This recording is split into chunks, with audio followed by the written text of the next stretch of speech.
আপনাকে স্বাগতম। চ্যানেলটি সাবস্ক্রাইবে অনুরোধ রইল।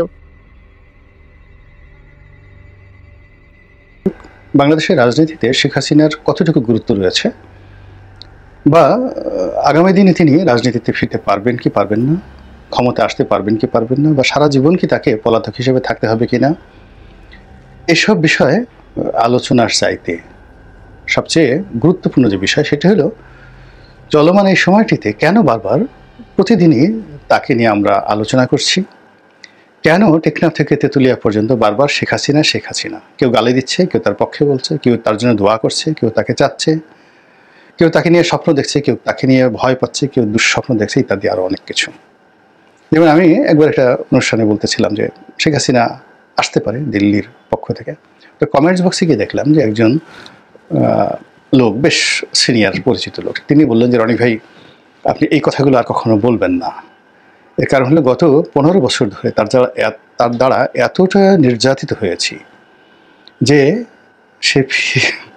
সে ফিরে আসবে এই কথা স্মরণ করার সঙ্গে সঙ্গেই আমার দম বন্ধ হয়ে যায় এবং আমার মধ্যে আতঙ্ক তৈরি হয়ে যায়, সাইকোলজিক্যালি আমি ডিসঅর্ডার হয়ে পড়ি। তো এই যে একটা অবস্থা, মানে আমি নিজেও ঠিক এই বিষয়গুলো জানতাম না। তার ফলে কি হচ্ছে, এই বাংলাদেশের শেখ হাসিনাকে যে আলোচনা, এটার মনস্তাত্ত্বিক বিষয়টা অনেক অনেক গুরুত্বপূর্ণ বাস্তবতার চাইতে। যদি আপনি বাস্তবতা ধরেন তাহলে শেখ হাসিনার বয়স এখন প্রায় 78 বছর। আমাদের দেশের আবহমান বাংলার যে স্বাভাবিক অবস্থা, এই 78 বছর বয়সে কর্মক্ষমতা থাকে না। দ্বিতীয়ত তার চোখ এবং তার কান, এ দুটো সেই 21শে আগস্টের যে ভয়াবহ গ্রেনেড হামলা, এই গ্রেনেড হামলায় তার এই দুটো অঙ্গ মারাত্মকভাবে যাকে বলা হয় আহত হয়েছে, ক্ষতিগ্রস্ত হয়েছে। ফলে তিনি কানে কম শুনেন এবং চোখেও ঠিকমতো দেখতে পান না। তো এই দুটো জিনিসে যখন মানুষের ভারসাম্য থাকে না, অর্থাৎ শোনা এবং দেখার ক্ষেত্রে, তখন সেখানে অনেক কিছু ইমব্যালেন্সড ঘটনা ঘটতে থাকে। তিনি ক্ষমতায় ছিলেন অনেকে বলেনি, কিন্তু বাস্তবতা হলো যে কোনো মানুষের যদি দৃষ্টিতে প্রতিবন্ধকতা থাকে এবং শ্রবণে প্রতিবন্ধকতা থাকে, দৃষ্টি এবং শ্রবণ প্রতিবন্ধী হিসাবে তিনি অন্য 10টা স্বাভাবিক মানুষের মতো নন। 3 নম্বর হলো তিনি যে ট্রমার মধ্যে গিয়েছেন, একটার পর একটা ট্রমা। 1971 সনে তার প্রচণ্ড ট্রমা, এবং অনেকে বলেন যে জয়ের মধ্যে অটিজম আছে, তো বা পুতুলের মধ্যে অটিজম আছে। এটা অস্বাভাবিক কিছু নয়, কারণ হলো জয়ের জন্ম সেই 1971 সনের এই মুক্তিযুদ্ধের সময়।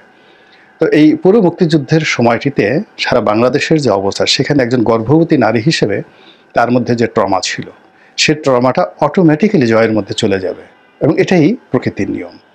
ফলে জয়ের মধ্যে ট্রমা থাকবে, জয়ের মধ্যে অটিজম থাকবে, অস্বাভাবিকতা থাকবে, এবং শেখ হাসিনার মধ্যে থাকবে, এতে কোনো সন্দেহ নেই।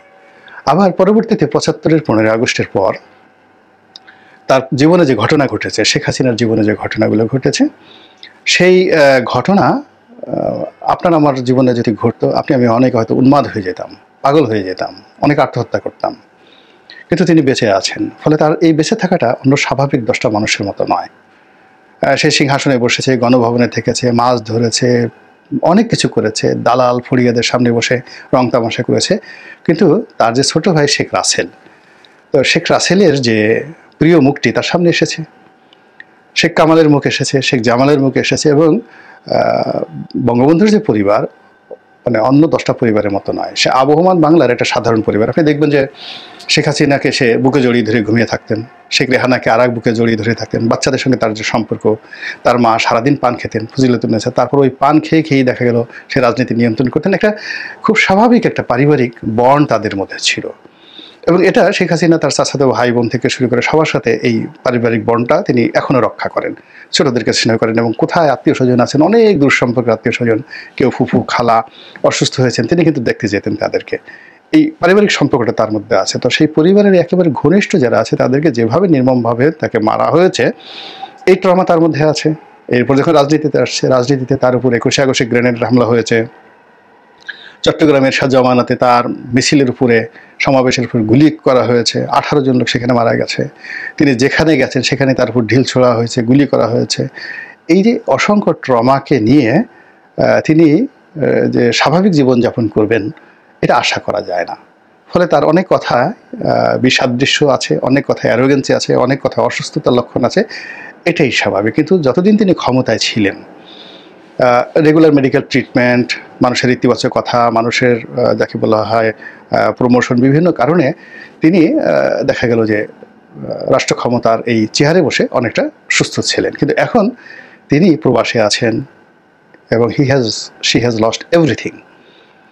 তো সেই অবস্থাতে তার এই এক একটা দিন 100 বছরের মতো মনে হবে। ফলে তিনি এই যে 78 বছর বয়সটাকে আরও 6 মাস 1 বছর পর কীভাবে টেনে নেবেন, এটার সময় না আসলে বলা যাবে না। আপনি দেখেন বেগম জিয়ার কথা চিন্তা করেন, তিনি যখন প্রধানমন্ত্রী ছিলেন 2006 সালে, আপনি দেখেন তার লাবণ্য, তার লালিত্য কোন পর্যায়ে। কিন্তু যেই মুহূর্তে তিনি ক্ষমতাচ্যুত হয়েছেন তখন আপনি তার চেহারা দেখেন, আবার যেই মুহূর্তে তিনি জেলে গেছেন তখন তার অবস্থা দেখেন, এবং এখন চেষ্টা করলে তিনি আর ফিরে যেতে পারবেন না।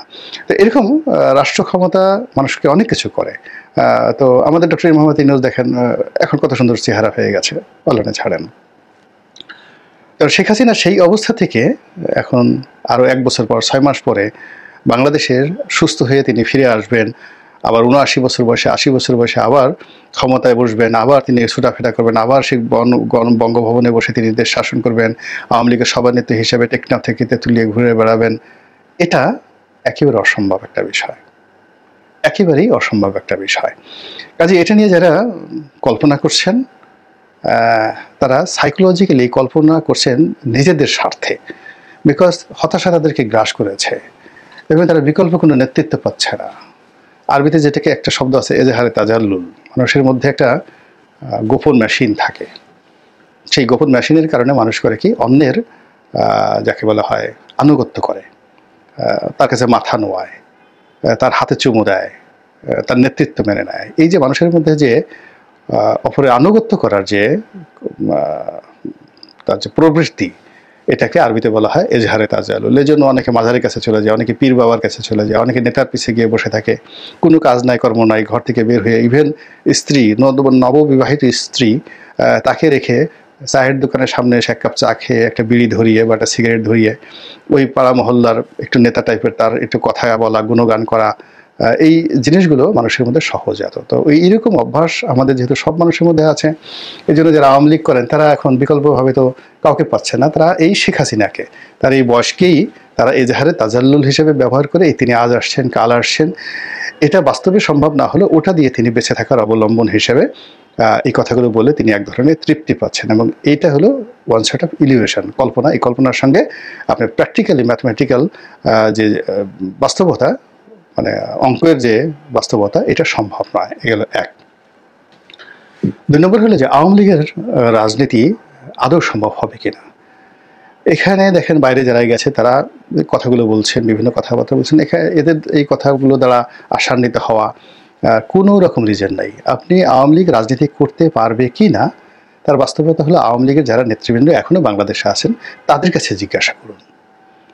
আপনার সার্জিসের কাছে জিজ্ঞাসা করার দরকার নাই, বিএনপির কাছে জিজ্ঞাসা করার দরকার নাই, কারোর কাছে জিজ্ঞাসা করার দরকার নাই। আওয়ামী লীগের অন্ততপক্ষে হাজার হাজার নেতাকর্মী আছেন যারা বাংলাদেশে আছেন, কেউ পালিয়ে আছেন, কেউ যাকে বলা হয় পালাননি, কিন্তু আওয়ামী লীগ করেন এবং আজীবন তারা মৃত্যু পর্যন্ত আওয়ামী লীগ করবেন, এরকম তাদের ডিটারমিনেশন আছেন।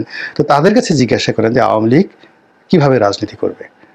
আপনি তাদের কাউকে বলেন যে আচ্ছা ঠিক আছে, আপনি তো আওয়ামী লীগের একটা সাধারণ সদস্য হওয়ার জন্য আপনি তো উদ্গ্রীব ছিলেন, এখন আপনাকে আওয়ামী লীগের দপ্তর সম্পাদক বানানো হলো, সেন্ট্রাল দপ্তর সম্পাদক। আপনি যাই একটু বঙ্গবন্ধু এভিনিউ আওয়ামী লীগ অফিসের সামনে দাঁড়ান তো, দেখেন তো এই বাংলাদেশে যারা আছে তারা কেউ সাহস পায় কিনা। কিংবা ধরুন আওয়ামী লীগের সেক্রেটারি হওয়ার জন্য কত মানুষ বলতে গেলে যে আওয়ামী লীগ যখন ক্ষমতায় ছিল জীবন দিয়ে দিত। এখন আপনি আওয়ামী লীগের যারা পালিয়ে আছে এবং যারা বাংলাদেশে আছে তাদের সবাইকে একটা প্রস্তাব দেন যে তোমাকে আমি 1 কোটি টাকা দেবো না, মানে 10 কোটি টাকা দেবো বা 100 কোটি, যার যত টাকা আছে দেবো, তুমি আওয়ামী লীগের সেক্রেটারি হিসেবে আগামীকাল 12টার সময় এসে এই আওয়ামী লীগের ধানমন্ডির যে অফিস আছে সেই অফিসের সামনে এসে বসো, এবং 3 দিন যদি তুমি ওখানে বসে অফিস করতে পারো আমি তোমাকে 1 কোটি টাকা দেবো, যার যার সামর্থ্য 2 কোটি টাকা দেবো। আপনি দেখেন কাউকে পান কিনা।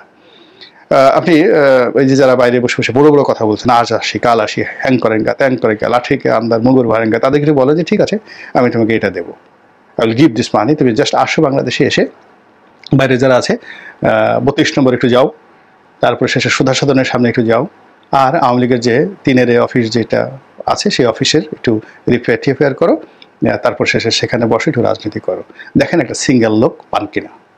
তো আপনি বাইরে যারা আছে তাদেরকে 100 কোটি টাকা দিয়ে আপনি বাংলাদেশে এখন আনতে পারবেন না, বলবেন যে পরিস্থিতি ভালো না, আমরা এখানে বসে হুং হাং করতেছি, ফুফা করতেছি, এটাই ভালো, সুখে আমরা মরতে ওখানে যেতে পারবো না। আবার বাংলাদেশে যারা আছেন, যারা বলতেছে যে আর শেখ হাসিনা আসবে, কাল আসবে, তো শেখ হাসিনা আসবে তো এখানে আওয়ামী লীগের নেতাকর্মীদের উপর নির্ভর করে। তো যাদের উপর নির্ভর করে আসবেন তাদেরকে একটু বলেন যে আপনি একটু 0 পয়েন্টে গিয়ে দাঁড়ান, তো নূর হোসেন চত্বরে গিয়ে দাঁড়ান, রাজ্য ভাস্করের গিয়ে দাঁড়ান, ঢাকা বিশ্ববিদ্যালয় জহুরুল হল ঐতিহ্যগতভাবে আওয়ামী লীগের দখলে, আপনি একবার একটু জহুরুল হলের একটা রুমে গিয়া জয় বাংলা বলে আসেন। তো এইরকম লোকগুলো, আপনি সাহসী মানুষগুলো যতক্ষণ পর্যন্ত না পাবেন ততক্ষণ পর্যন্ত রাজনীতি হবে না। তো এটা অলৌকিক কোনো বিষয় না, এটা রাতারাতি আপনার ভিতরে একটা বারুদ ঢুকিয়ে দিল, রাতারাতি আপনার ভিতরে মেডিসিন 2টা ইঞ্জেকশন ঢুকিয়ে দিল, করোনার ইঞ্জেকশনের মতো, আপনি অমনি জয় বাংলা বলে একসাথে 1 কোটি লোক রাস্তায় নেমে গেলেন, এটা কোনোদিন হয়নি। এটা এখান থেকে গিয়ে আরম্ভ হতে হবে। তো এই জমিন, এই বাংলাদেশের জমিন আওয়ামী লীগের এই রাজনীতির জন্য এখন পর্যন্ত একেবারে 0.01%ও ভায়াবল না। যা আছে মানুষের মনে আছে, হৃদয়ে আছে, অন্তরে আছে। এখন এটাকে ভায়াবল করার জন্য আওয়ামী লীগের রাজনীতিকে আবাদ করতে হবে, একদম কৃষির মতো। আবাদ করার জন্য কি করতে হয়? প্রথমত আপনি একটা জমিকে টার্গেট করবেন, সেটা আগাছা বাঁচতে হবে। তা আওয়ামী লীগের আগাছা কি? আগাছাকে আপনি বেছে ফেলেন, আওয়ামী লীগের যেই জিনিসগুলো আগাছা আছে সেই জিনিসগুলো আগাছা বেছে ফেলেন, জমিকে পরিষ্কার করেন, নাম্বার 1। নাম্বার 2 হলো এই ভূমিটাকে কর্ষণ করতে হবে, মানে মাটি কুপিয়ে সুন্দর করে উলট পালট করে ঠরে সেটাকে চাষের উপযুক্ত করতে হবে। সেই কর্ষণটা কি? টেকনাফ থেকে তেঁতুলিয়া পর্যন্ত আওয়ামী লীগের যারা নেতাকর্মী আছে আবর্জনা মুক্ত করে, যারা কৃষক হবেন আওয়ামী লীগের, সেই যারা আওয়ামী লীগের মাঝি হবেন, তাদেরকে এই আওয়ামী লীগের জমিটা চাষ করতে হবে। চাষ করতে গিয়ে আপনি দেখবেন যে সব জায়গায় অনুর্বর, নেতাকর্মীদের মন ভেঙে গেছে, অফিস ভেঙে গেছে, কারো ঘরে চাল নাই, ডাল নাই, মানসিক প্রবৃদ্ধি নাই, তাদেরকে আশা জাগিয়ে অর্থাৎ সার দিতে হবে, তাদেরকে সার দিতে হবে, এই সার দিতে হবে। তো সার দেওয়ার পরে ভূমির একটা উর্বরতা আসবে। এরপর আপনাকে অপেক্ষা করতে হবে সিজনের জন্য, বৃষ্টির জন্য। বৃষ্টি ছাড়া, পানি ছাড়া আপনি এখানে যত দামি সিড মানে বীজ বপন করেন না কেন, কোনো লাভ হবে না। তো এই যে রাজনীতির একটা সময়, অ্যান অপরচুনিটি, এই যেমন বিএনপির 20 বছর পরে এখন একটা অপরচুনিটি এসেছে, 53 বছর পর জামাতের একটা অপরচুনিটি এসেছে, এরকম আওয়ামী লীগের একটা অপরচুনিটি লাগবে, যেটাকে কৃষির ক্ষেত্রে আমরা বৃষ্টি বলি, সিজন বলি। শীতকালের শস্য কখনো বর্ষাকালে হয় না, তো এরকম একটা সময় লাগবে। সময় লাগার পরে যখন বৃষ্টি হবে, বৃষ্টি হওয়ার পরে আপনি বীজ বপন করবেন, তারপরে সেখানে ফসল হবে। ফসলকে আপনি ধীরে ধীরে আপনি বড় করবেন, তারপরে আপনি রাজনীতির যে ফল বা ফসল ভোগ করবেন। 75-এর 15 আগস্ট থেকে 96 সন পর্যন্ত টানা 21 বছর কি সংগ্রাম করেছেন আওয়ামী লীগের যারা লোকজন, একটু স্মরণ করেন তো, কতবার মার খেয়েছেন, কতবার কি করেছেন। তো সেখানে যে পরিবেশগুলো ছিল তার সাথে এখন পরিবেশ আরও 100 গুণ জটিল হয়ে পড়েছে।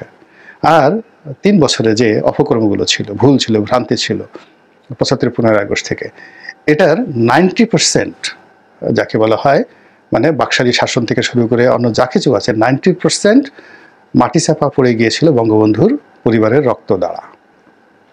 বাকি 10%, সেই 10%কে যাকে বলে কাটিয়ে ওঠার জন্য 21 বছর শেখ হাসিনার মতো নেতৃত্ব লেগেছে, আব্দুর রাজ্জাকের মতো নেতৃত্ব লেগেছে, ডক্টর কামাল হোসেনের মতো, তারপরে এর পেছনে কে আশ্রম দিয়েছে? জহুরা তাজউদ্দিন দিয়েছেন, মিজানুর রহমান চৌধুরী দিয়েছেন, ডক্টর কামাল হোসেন দিয়েছেন, আব্দুর রাজ্জাক দিয়েছেন, অসংখ্য মানুষ, আমেনা মানে জহুরা তাজউদ্দিন দিয়েছেন, সাজিদা চৌধুরী দিয়েছেন।